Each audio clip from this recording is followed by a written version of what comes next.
My first drift event of 2025 is less than a week away. Now I've made a few changes to the S197, but today's video is all about the front alignment. Now my goal with these videos is to show you guys what is and isn't working for me and the S197. So hopefully you can make some decisions based on your drift setup. And my current front alignment isn't working for me or my tires. Let me show you.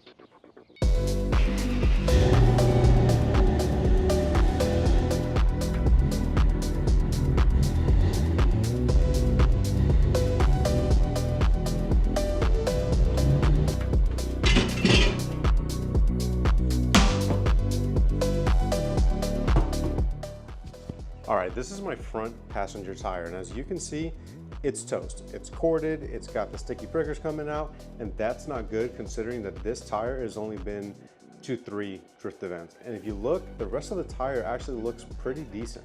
Now, based on the fact that it is prematurely wearing on the inside, it tells me that there's way too much negative camber, and I need to take some negative camber out and add some positive camber into it. Now, before we get into making a bunch of adjustments, I did a bunch of research and I reached out to people like Matt Sopa, Matthew Glasscock, FMC Drift on Facebook, and I started asking people what the appropriate alignment specs would be as a baseline to get this car to handle the way I wanted to. And the consecutive answer I found is -4 degrees of negative camber, plus 7 caster, and about an 1/8 inch toe out. Write that down. Now, I normally just use toe plates to get my alignment right, but in order to get to those measurements of -4 degrees, plus 7 caster, and an 1/8 inch toe out, I need to get this thing on an alignment rack. Now, if you have an S197, you know that in order to adjust your coilover top hat for camber, there's no room to get an Allen key onto those bolts. So you actually have to remove the entire coilover assembly in order to adjust that top hat. Now, I've actually removed and installed these coilovers so many times that I can actually do it in like sub 5 minutes. The other thing I need to adjust is going to be the caster on this car. Now, I am running the Make It Modular billet angle kit, and the caster adjustment is in the rear portion of the lower control arm. Now, the Make It Modular billet angle kit is pretty much set up to be a set it and forget it type of deal. So the only adjustment you should really be making is going to be over here in the rear, as I mentioned, for your caster adjustment. Matt Sopa designed it in a way where you can just loosen these up, and if you push this arm forward, you increase your caster. If you pull it back, you decrease your caster. Now, if you're wondering how I'm going to align this car in my garage, I'm not, because there's no way to get the correct alignment specs. So to align my car the correct way, I'm going to take it to my favorite shop in Texas, the Resto Mod Shop.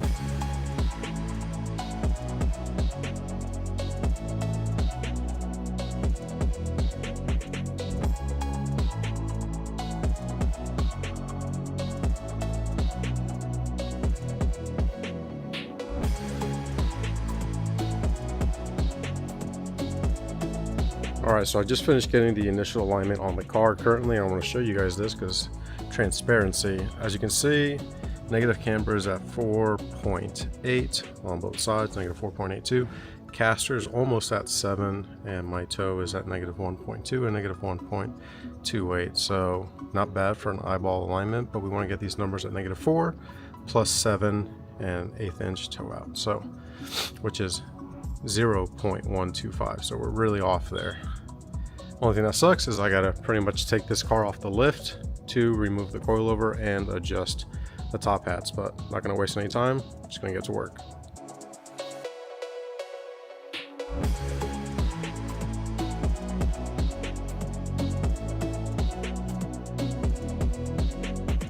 All right, so as the car sits right now, I haven't finished aligning it. We decided to cut out the top strut tower right here so you can actually adjust the top hat on the BC coilover.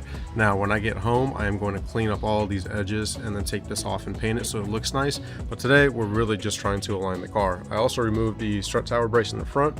It's in the trunk. Simply, if we need to remove the coilover again and make any more cuts or adjustments, it'll just be easier. Now, I did this side as well as the passenger side. So now I got to put the car back up in the air and realign the whole thing, but the numbers weren't too far off.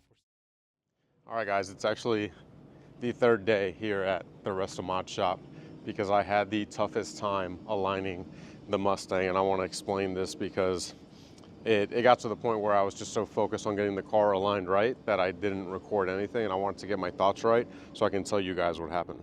Now on the Make It Modular Billet Angle Kit, you've got 3 heims. The one that goes to your knuckle or your spindle, the one in the center, and then the one towards the back of the subframe.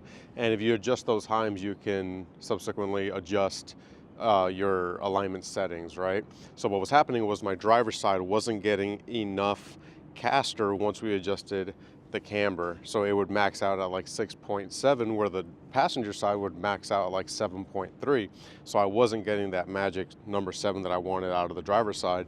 So I removed and reinstalled and adjusted multiple times that driver's side lower control arm, adjusting those heims little by little, because you know small movements make giant changes into your alignment. But what was then happening was that it was causing the lower control arm to bind in the upward and downward movement, and that's not good either.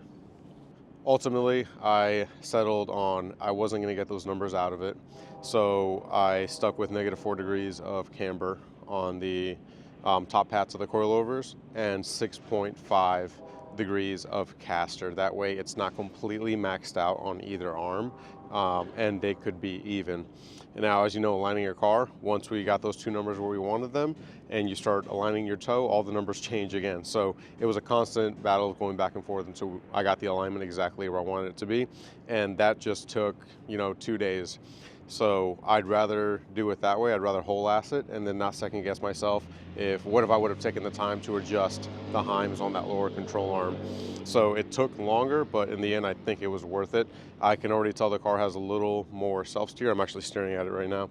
I can tell the car has a little more self-steer, but there's really nowhere around here for me to test it. So I did leave the car here for 2 days. Milo was kind enough to pick me up and bring me back here this morning. So just kind of buttoning a few things up, and tomorrow will be clean culture, and that'll be the actual first test with a drift Mustang.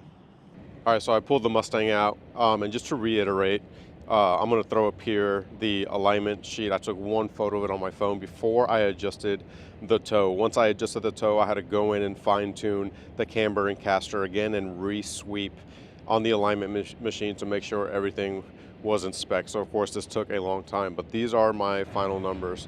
I really wanted to make sure that I dialed everything in because I do believe in aim small, miss small. But yeah, the first test will actually be tomorrow. I got to give a huge shout out to Milo and the guys at RMS. They were busting my balls because, they were saying the home of the 2-day alignment. And I don't blame them. It took me a long time, but I really wanted it to be perfect. And without Milo's expertise and his ideas and really sitting down and thinking about how to get this alignment in spec, I don't think I would have ever figured it out. And this is the reason why I like to do things myself, is so I know how things work and I know how to make the changes when I want them to change. But yeah, that's gonna be it for today's video. I gotta get ready for tomorrow's event, Clean Culture, car show, drifting. If you're there, come say hi. I know it's like a day notice. I'm posting this video like right now. But thanks guys, thanks for coming along. If you got any input, if you got any suggestions, leave them in a comment down below. And if you like what you see today, don't forget to hit that subscribe button, and we'll see you tomorrow at Clean Culture. Until next time, peace out.